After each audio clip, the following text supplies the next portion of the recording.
the Industrial Heat Observatory, where we're looking at the electrification of European industry.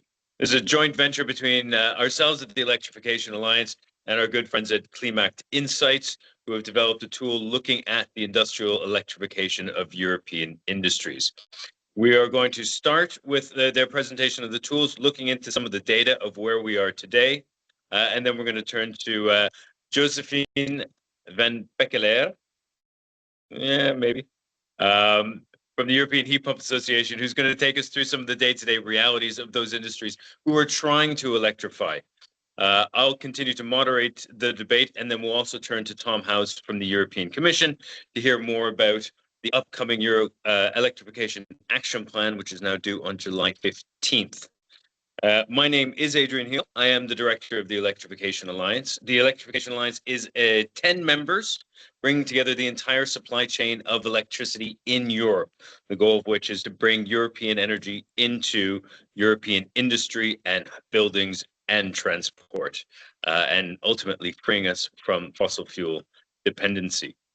There are only two rules. Very simply, for today's webinar. The first rule is, if you have any questions, please ask them in the chat. We'll be delighted to answer them. And there will be a recording and the slides that you see today sent to you by email at the end of the webinar, or maybe tomorrow. It might take us a bit of time to get that out, but you will receive all of that.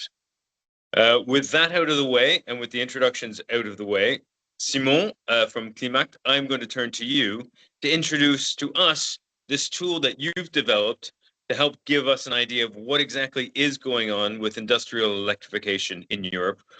We know that it's a crucial time. We know that China is racing ahead in their own industrial electrification, and that for many European industries, it is a choice of electrify or not compete, be less competitive. And with that context, I will hand it over to you. Thank you, Adrian. So yeah, first word of introduction for Climact. Climact is a consulting company specialized in energy and climate, and we operate at the intersection of major European policy initiative by providing our client with strategic consulting. And it's in this framework that we've developed the online tracker dedicated to electrification of industrial heat. The tool, this is the tool I'm going to present today, and on which the data I'm about to show is based. So this tool is financed by ECF, the European Climate Foundation. So process heating is the dominant energy used in industry. It represents nearly 70% of the total industrial energy demand, and about 3/4 of industrial CO2 emissions. So today, it's extremely reliant on fossil fuels, since electricity accounts for only 10% of process heat supply, according to Climact's modeling. And it is in that context that the European Commission is developing the EU Electrification Action Plan, which I think will aim, among other things, to increase the electrification of industry and the electrification of industrial heat, more specifically. So 10% for industrial heat, this is actually much less than the total electrification. I mean, the electrification of the total energy consumption of industry, as we can see on these plots, which is 33% electrified. So here we see the evolution of the industrial electrification over the last 2 decades at the EU level. And we see that the electrification of industry has stagnated at around 33% for the last 20 years. However, as Adrian mentioned, the electrification of industry is crucial for many reasons, for decarbonization, obviously, but also for competitiveness, resilience of the industry. And we see that the electrification is stagnating for industry, despite EU policies. For ETS1 was launched in 2005. Then we had the Renewable Directive in 2010. Then the Green Deal package in 2019. And however, these policies were not designed to bring a consistency to the electrification of industry. So the upcoming EU electrification action plan will be necessary to increase the electrification of industry. And by doing so, to electrify the economy and to reach the economy-wide targets of 32% electrification by 2030. So if we break down industrial energy used in 3 components, the process heating, the non-heating process, and the non-process energy. The non-heating process covers mechanical cooling operation, and non-process energy is a very small piece. It covers lighting, space heating, etc. And if we now break down these 3 components into electricity versus non-electricity, we obtain this following figure, which is available in the online tracker. And we see that we have 33% of final energy consumption that is electrified at the industrial level. But specifically for process heating, the first column of this plot, the electrification rate falls to 10% in 2023. And this is approximately 180 terawatt-hour of electricity.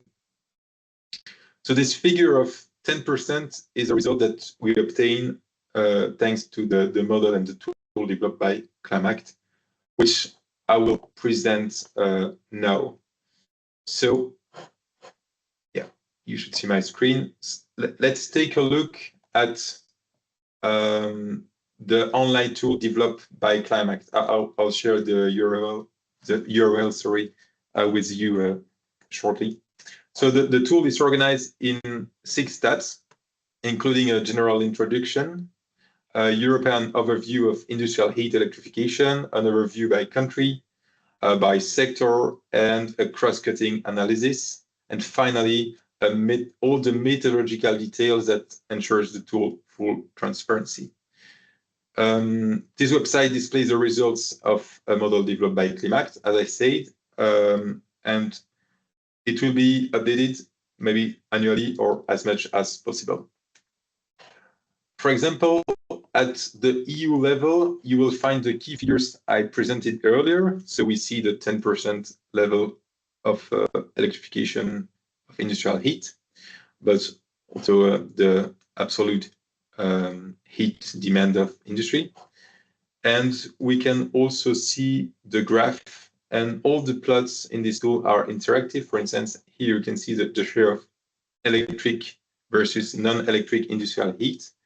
And by clicking here, you will see the value for the total industrial consumption that is shown in shades of green versus shades of orange for the process heat.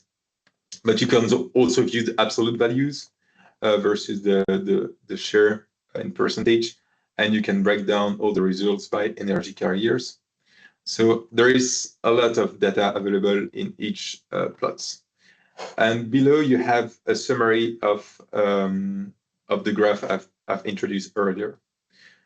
So this is for the EU energy overview, but now let's take a look at the data by country. And by country, we have this dashboard that shows the differences between electrification across member states. In the ranking, we can see, for instance, that Malta is a country with the highest electrification rate for industrial heat, but the absolute consumption of heat is extremely low at 0.3 terawatt-hour, and it's represented by the bubble. On the other hand, we have Germany. Germany is the country with the highest consumption for heat, but the level of electrification is just equal or just below the European average with 9.1 9.9% in 2023. You can also view country-specific details by clicking on the map, where you will find the same chart as showed for EU, along with detailed sectorial breakdown, and also electricity used for heating processes and emissions. And finally, there is this ranking view for each country of electrification of heat, but this time per sector. So for instance, we can see that in Germany, the machinery and equipment sector is the most electrified one, with a significant heat consumption of 38 per terawatt-hour in 2023. So this is an interesting sector. We can then check the electrification of this sector for a specific country by clicking on sector, or iron and steel. You can choose, actually, you can choose a sector, but also the subsector. Yeah, let's have a look at iron and steel. And you can check the evolution of electrification in Poland for this sector.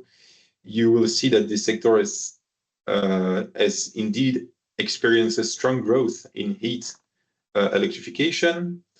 And then you have contextual charts on the physical production and the heat intensity. We can see that the heat intensity shows a very sharp increase of energy efficiency. That seems to be due to a decline of fossil fuel-based production when we see the evolution of the production.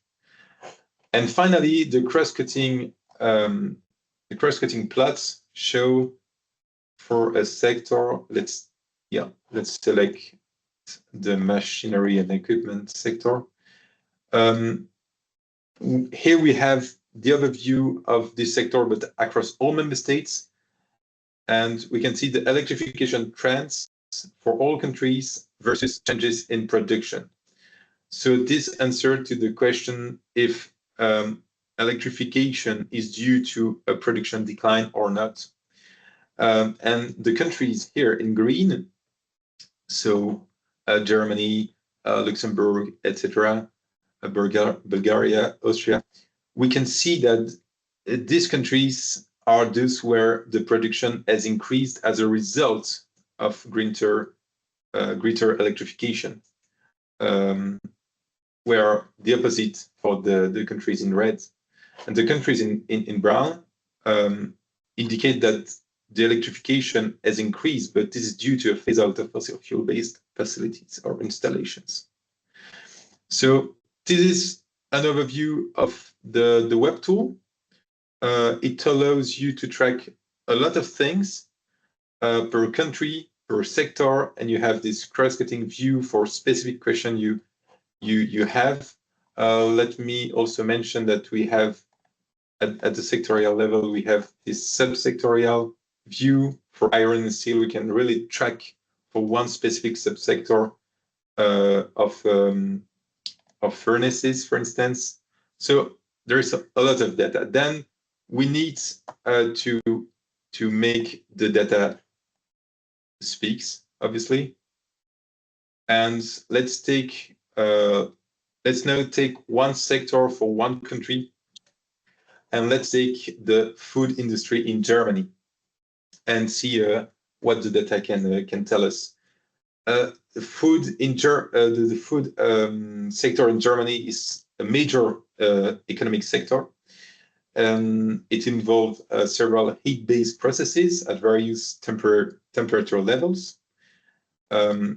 Josephine will explain that later, but this sector has a very high potential for electrification. And this is given to the temperature levels of the main processes here: pasteurization, sterilization, heating and cooking are relatively low temperature levels, below 150 Celsius degrees.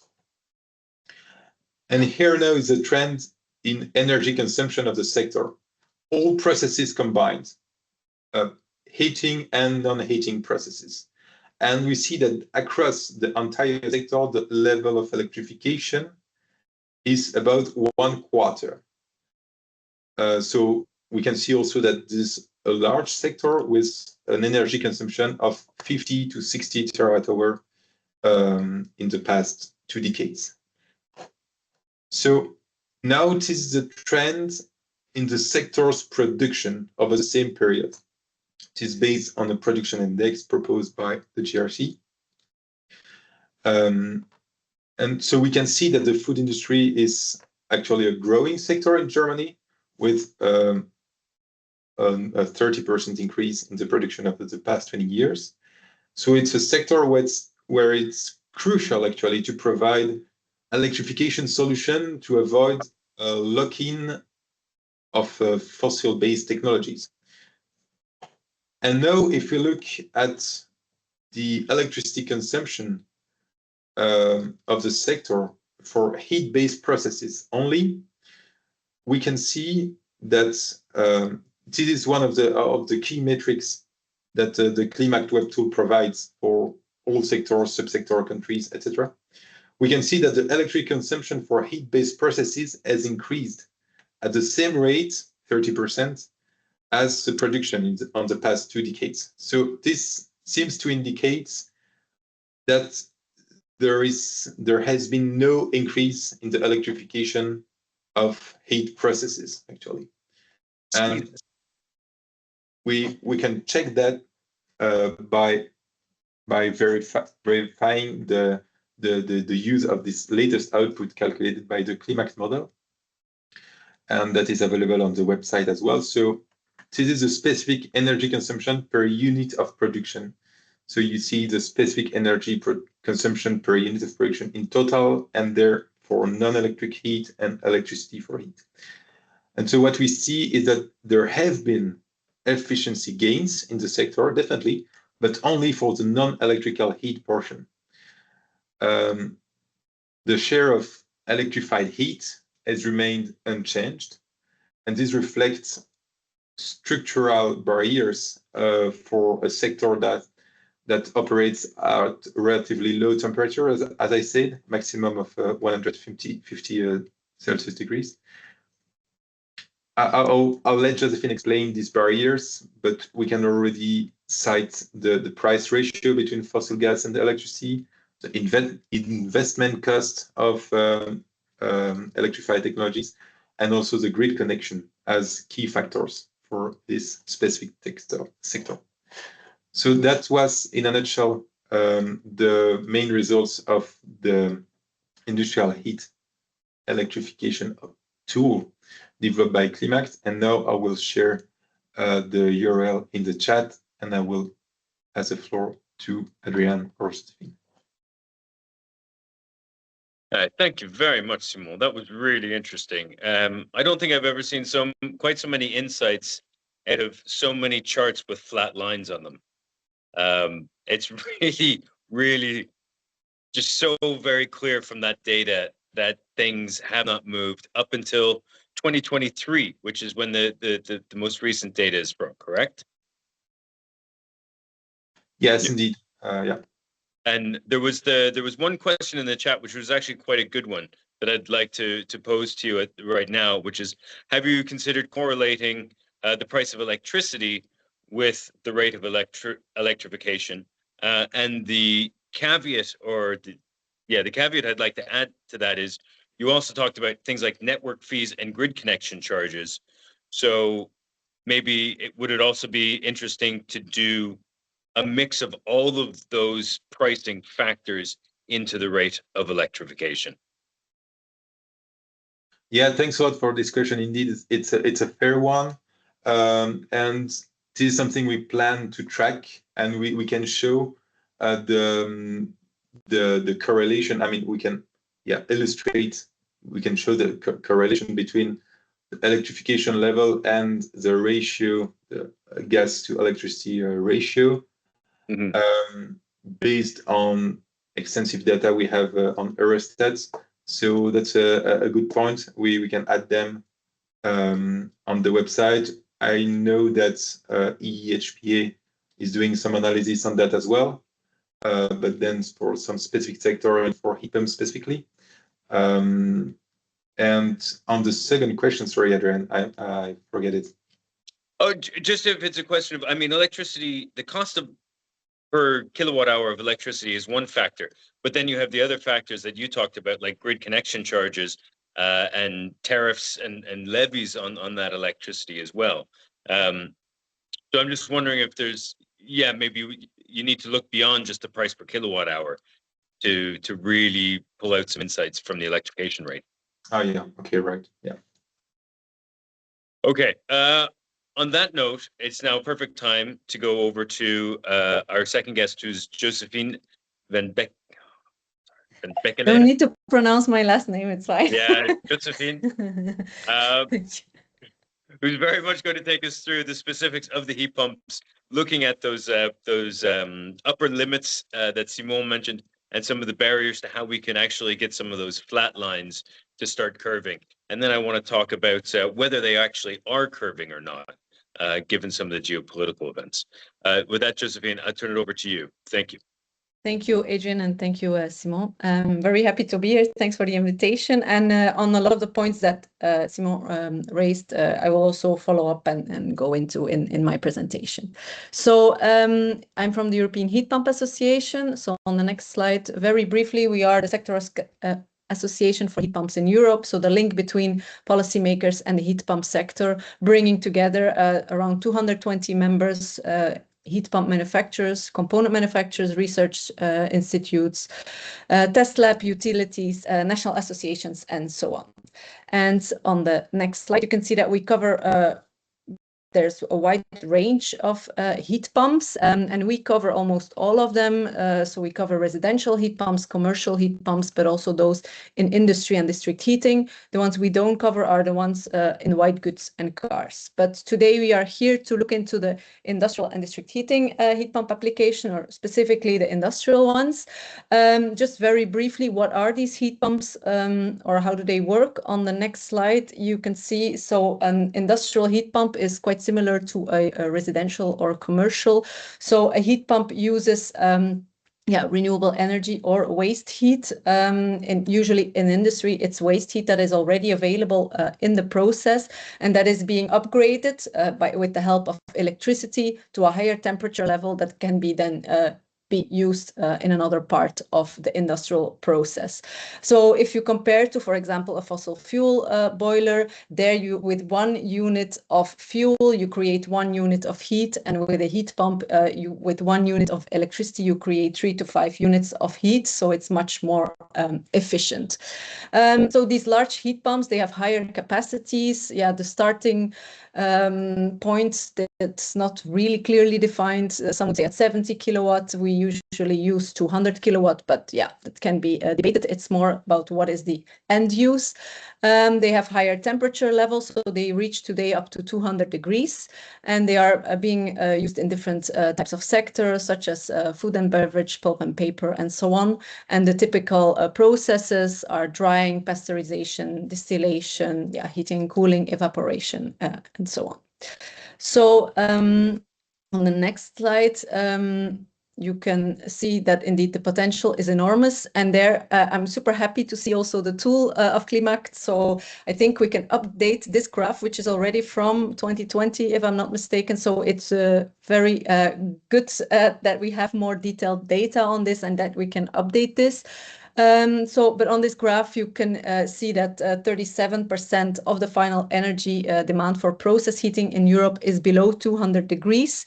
And that's what we say, that can be done with heat pumps. So that would represent around 722 terawatt hours of industrial heat below 200 degrees. And we estimate, but it's a rough estimation, that currently there's only 7 terawatt hours installed. So there's a really huge potential to grow.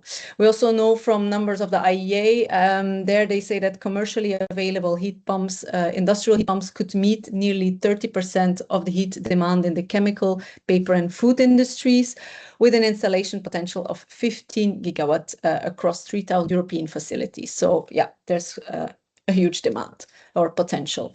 But then the question is, if there's so much potential, why don't we see them everywhere yet? We know they are very efficient. They're also good for our energy security, making us less dependent on unreliable partners. Why don't we see them everywhere yet? Well, there's some barriers, as you can see on the next slide.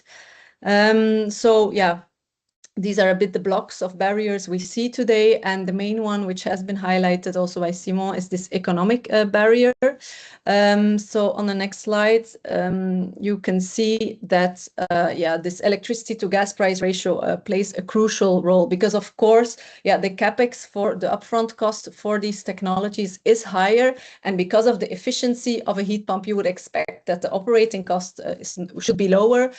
But because the electricity bills are in many countries much higher than the gas bills, this doesn't always work, this principle. So on this map, you can see that, for example, in the Scandinavian countries, there the electricity to gas price ratio is low. It's below 2 or even below 1. And in other countries, there's a lot of potential to improve. And you were talking about this correlation between this electricity to gas price ratio and then the rate of electrification. We have indeed mapped this for heat pump sales versus electricity to gas price ratio. This is done for residential heat pumps, but we can see similar trends also for industrial heat pumps. But it would be great to indeed have such a mapping as well for the industry as a whole. And there, on this plot or on this graph, we clearly see the relation, and we see that in countries like Scandinavian countries, there you have higher heat pump sales and there's lower electricity to gas price ratios. And then on the other end, you see countries like Hungary, the UK, Germany, Slovakia, and so on. So on the next slide, what can we do to improve this? Well, there's a number of instruments that are relevant to address this OPEX issue. Of course, carbon pricing, implementing the EU ETS. You also could put dedicated electricity tariffs. For example, in Finland, there's a specific lower electricity tax rate for electricity used for large heat pumps and electric boilers. So this, for example, other countries could do as well. It's only done in Finland so far. You could set electricity taxation to a minimum. You could also have operating subsidies. We have a specific example that works well in the Netherlands, which is the SDE++. And it pays the difference in OPEX between the default fossil fuel technology and the clean technology. Then, of course, you have grants and subsidies for the CAPEX. And then a very important, relatively new instrument that combines OPEX and CAPEX is the Innovation Fund heat auction on industrial process heat decarbonization. It's a mouthful, but it's a European initiative. The first auction took place last year, and we are very happy that the Commission announced that they will do a second auction this year. So it will run from December 2026 to February 2027. So this is a very important and very good signal and tool at EU level. So let's look at a next barrier on the next slide. So that's more the technological barrier. There we hear that many end users still think that this could be risky. There's not yet enough a long track record of large heat pumps. Of course, it's still an early market, but we see more and more projects being implemented. So it's also about creating awareness and replicating this. There's also many of these heat pumps are custom made, where a lot of standardization is possible. So on the next slide, you can see one of the things we have been doing at EHPA is we have a close collaboration with CEPI, the Paper and Pulp Sector Association, where we put together our manufacturers of these industrial heat pumps with the people running the paper factories to look at how does these processes work. Do you have waste heat in such a process? Where is it cooling? Where is heating? How is it done right now, and how could it be optimized and combined? Because with a heat pump, you can really use the waste heat from the cooling process. So if you feel at the back of your fridge, it's warm because of the cooling process. So that waste heat in a process can be used as a base to heat another part of the process. And during this exercise, that group came up with a type of default or blueprint paper and pulp process, and where an industrial heat pump could be integrated. So that's one way to create more of standardization across the sector. Then on the next slide, you can see that the European Commission really also liked this type of collaboration and has done quite a lot of funding via LIFE and Horizon into projects that look into this standardization and replicate this type of collaboration. So here you see the 10 similar projects that we are working in as the European Heat Pump Association. And on the next slide, I highlighted one which does exactly that for the food and beverage sector. So it's the Exquise Heat project. And here you can see the 4 sectors that this project looks into and also tries to further standardize and create blueprints to create more awareness and standardization. So on the next slide, we can look into a next barrier, which is very related. It's a bit the social barrier, the lack of awareness and skills shortage as well. So again, via this project, of course, awareness is being raised, but we have other initiatives. For example, on the next slide, you can see we are having a webinar series, which is called Heat Big, where we bring together, again, end users of specific sectors with the heat pump manufacturers and utilities and integrators. So tomorrow, actually, we have one for the dairy sector. Next week, we have one on ORCs. And then we had one on the paper and pulp sector, and there's many being planned in the next months. So this also helps with creating awareness. If you move to the next slide.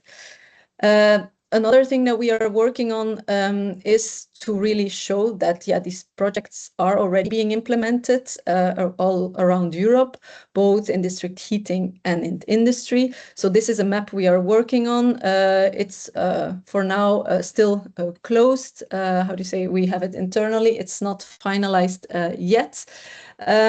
So you will be able to click per sector and see where the projects are. You can see here you have which year, which country, even which refrigerants is being used, what are the heat sources, and so on.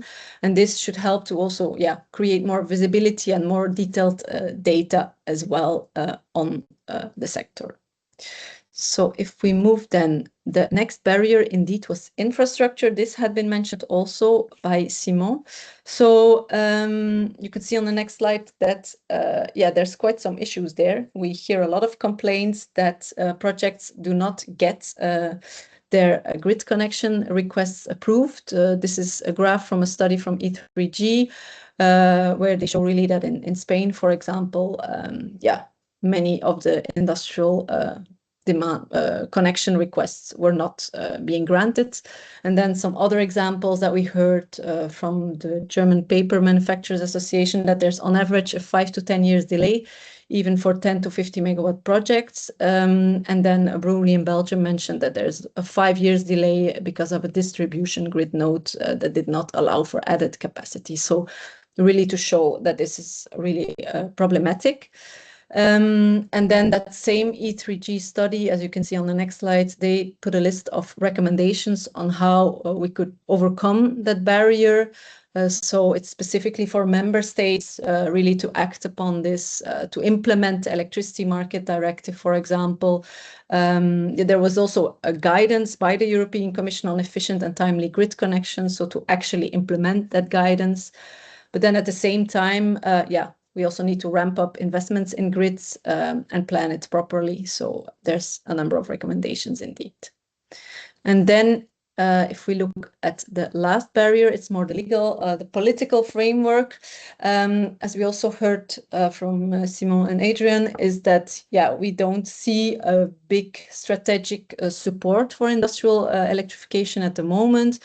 You can see on the next slide that even though we had the Green Deal, we had Energy Efficiency Directive, the Renewable Energy Directive, with some mentioning of industrial electrification, where, for example, it's like if it is cost effective, then member states should support electrification of industrial process heat up to 200 degrees. But it's all very conditional, so to say. It's not a very large push and not very strategic or all. It's a bit also in different legislations.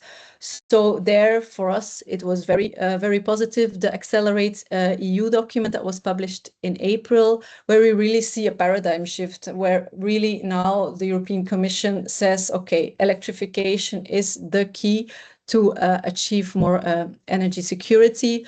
Heat pumps are clearly also highlighted as a technology also for industry. There's quite a lot of promising elements in that document.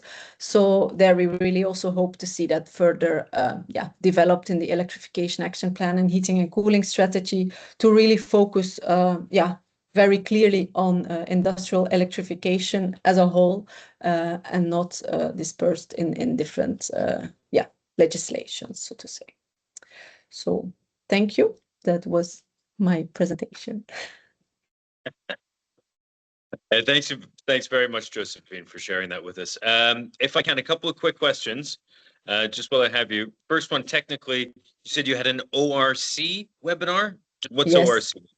It's organic ranking cycle. So it's actually a technology where if you have waste heat that you cannot further upgrade or further use in any other process or to heat other houses nearby or so, that you can actually create power out of that waste heat again. So to reverse it. So it's Okay. Thanks for explaining that. I will say that work with CEPI looks fabulous because that standardization, I think, can make a big difference.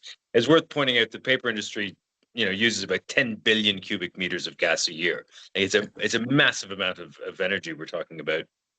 One thing I'd like to ask you, Josephine, is just about the data and anecdotally what you're seeing now. Like you talked about the shift in Brussels in terms of the outlook in Brussels on heat pumps being much more specific and much clearer. Mm-hmm. Is that reflected in what you're seeing in the markets anecdotally about more industrial interest in heat pumps? Yeah, and I would say we have very good market data for the residential sector.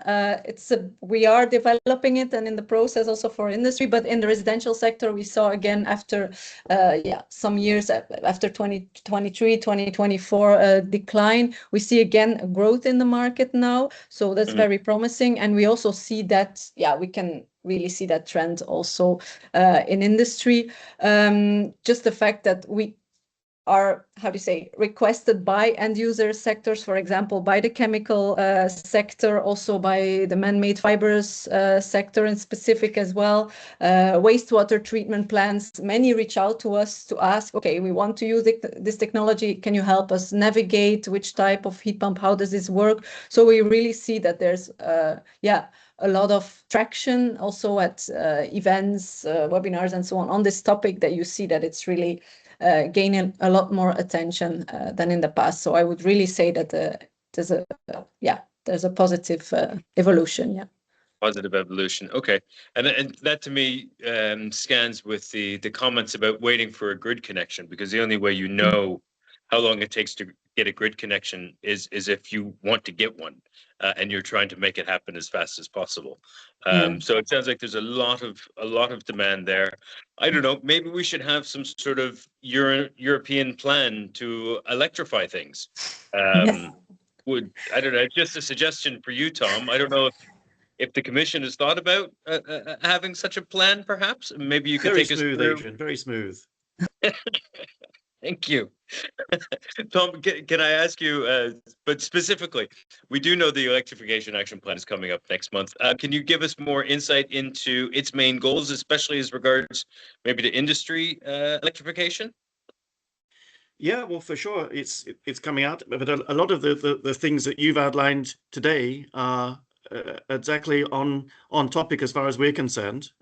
We feel we want to set out from our perspective what the constraints are. Everyone knows the number, the 23%, and it's been stagnant for 10 years, and and that there's absolute consensus that this is something that has to change fast.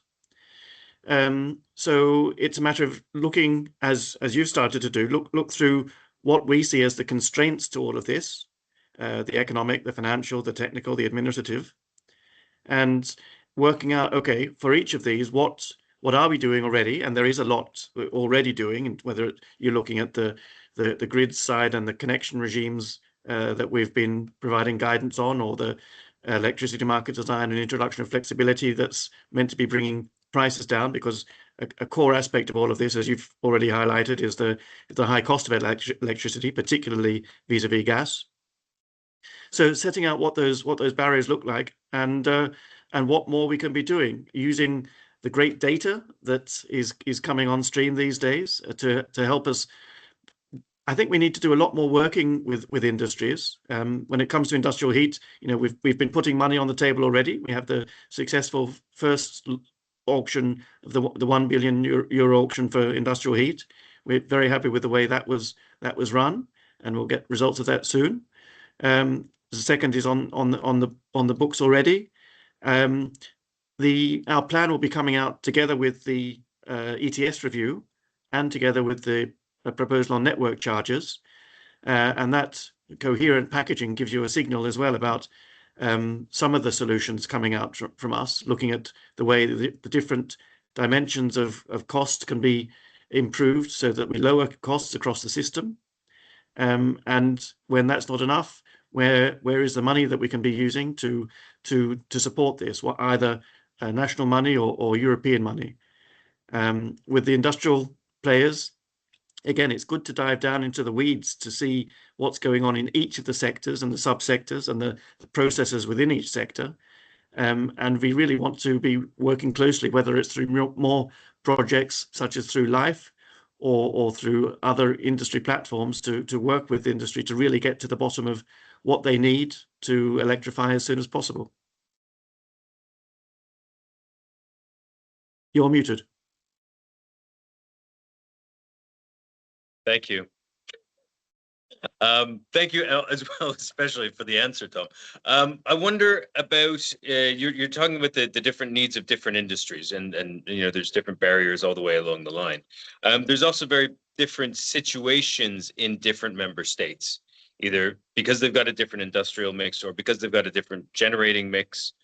How do you adapt an EU effort on industrial electrification to the specific needs of member states? And obviously member state financing will be a part of that too, I would imagine. It is, but as you say, I mean, there are different regulatory starting points and industrial mixes, but I mean, this is the way the EU works. Whether you look at our EU targets on everything, on emissions reductions, on renewables, on efficiency, wherever we have these targets, we have to work with each member state in their different environment and work out what works best for each of them. So I don't see it as a problem. We regularly face common goals and end up with different solutions. We learn from each other. When there are common approaches, the more we can do together, the better. The more standardized or harmonized things can be, then the cheaper it is for everybody. So where we can take common approaches or use common instruments, that's great. But yes, there'll be different circumstances, and we have to cater to those. Yeah, and that's a good point actually about learning from each other too, because it strikes me that this tool will be quite useful in terms of going into the food and beverage industry and seeing, I don't know, maybe Latvia is at 50% and everyone else is at 20%, and then you can go to Latvia and say, guys in Riga, what are you doing? Is there I presume it's too late for that to be incorporated into the electrification action plan at this stage, because I'm sure it's well into development. But how do we make sure that we keep developing the momentum around industrial electrification once the plan comes out and into the future? Well, I think we'll be taking a number of actions which launch efforts to better coordinate and to share such data and to share such experiences. So I think we'll have new arrangements or platforms to actually share that information. I guess the next big impetus will also come when we have the new multi-annual financial framework. That will be a chance again to inject some significant money into all of this, given that the whole priority of the energy transition and electrification within the energy transition, there will be large pots of money available to electrification. So I think and of course at the end of this year we'll be setting out the legal framework for the post 2030 for the 2040 framework. Mm-hmm. So we'll have the policy framework, we'll have new pots of money, and we'll have platforms and ways of working with industry to take all of this forward. Great. Maybe just one or two last questions, if I may, but before I know you have to go. I really like the industrial heat auction that Josephine mentioned, and we've got the second version out now. I'm personally planning to go visit some of the winners of the first one because I think it really is. It strikes me as a very key tool for overcoming that capex issue and then delving into the OpEx benefits. Can you tell us a little bit about maybe how that's evolved from the first one to the second iteration of the industrial heat auction? I think not yet. We're still work. Okay. I mean, we're still digesting the results of the first evaluation, where we had 85 projects submitted. Yeah. And there's a lot of learning about what those projects were in relation to what the different conditions and design elements of the auction were for that first round. We'll take all of that on board in terms of setting out the details for the second. And all of that will feed through also into the establishment of the Industrial Decarbonisation Bank. Because that's all good practice, and that bank once we set up with the new ETS revenues and the new MFF, that's another opportunity to we'll use an EU framework with EU money, but also with the option of national money to use that EU framework to drive the decarbonisation further. And actually, maybe could you just tell us a bit more about that bank, Tom? Just because I think for the people following this webinar, it might be quite interesting to know what's coming. Sure. Well, we announced it. I can't remember what document we announced that in Clean Industrial Deal, maybe, where we've again stressing the importance of a targeted action with industry to decarbonise. This idea of a bank, a decarbonisation bank, was set up. It will come through with new ETS revenues, but it will also get some EU money. Some parts of what currently is Invest EU will come through there. Member states will be free to put money into this as well. The EIB will be using it as well. So different pots of money to be used in this format. And again, this will be a platform for efficient ways of distributing money in a targeted way, learning from things like the heat auction to make sure we feed the money through as effectively as possible to those who are actually taking action in the short term. That's great. That's great. Thanks very much. With that, Tom, I don't think I have any more questions, so I have nothing else to do but to thank you for your time. My pleasure. Thank you. And in turn to thank Simon and Josephine for their time as well and this presentation. If I can, I'm just going to ask, there's a couple of questions. I'll see maybe if for Simon and Josephine, if those are questions for them. Oh, there's... I see one, which I can maybe already take up, the one on the CapEx. So there's Peter Lemmet, I see that, who asks if there's a potential for large-scale heat pumps CapEx to drop substantially in the future. Well, actually, yesterday we had a technical session with one of our manufacturers of these large heat pumps, and they were actually mentioning that the projects that are now going into operation, these were planned, yes, some years ago, and at that time, many of the components being used were components actually, for example, from the gas sector, so or compressors from other sectors that are being used as components of these industrial heat pumps. But now that there's really these components are being developed specifically for industrial heat pump use. So they they will become much more efficient because they are really targeted now and developed specifically. So he was mentioning that he sees a potential in the next years for a 50% capex drop. So I was very positively surprised to hear that. So I think that's very good news that indeed the technology is being implemented, but it's still continuously being improved, and there's really a lot of potential to have it more efficiently and to have the capex drop further. So good signals, I would say. Yeah, that's impressive. He didn't say, when he said in future years, he didn't specify whether that was 3 or 30 years. No, okay. I can follow up on that. Sure. Would be good to know indeed. But fair enough. I mean, it sounds like typical commercial maturity, right? That it's technologically mature. This is about commercial maturity. Yeah, but really at this tipping point, I feel for these industrial heat pumps to roll out much quicker now. So yeah, that's really exciting. That's really exciting. I think, Simon, unless there's a something you would like to come in and say and leave with us, I'd very much like to thank everyone for their time. But Simon, let me give you a possibility here to say something to close us off. Yeah, I wanted to thank you all. Indeed, we are regularly updating the tool with. We update with the new data coming from GRC and our model, but also we want to integrate new indicators. And thank you for your suggestion. I'll add like the mapping between the price ratio and the electrification rate per country, per sector, subsector. That's super interesting. Would be very valuable to add. So thanks a lot, and thanks, Adrian, for the facilitation. It's a pleasure. It's a pleasure. I know you want to close, but can I mention one additional thing, Adrian? Yeah, of course. So I think what would be great to add to the tool as well is to look into temperature levels. For example, because we know heat pumps go up to 200 degrees. So you have these different technologies that all target different temperature levels. So if we could, get more insights into that.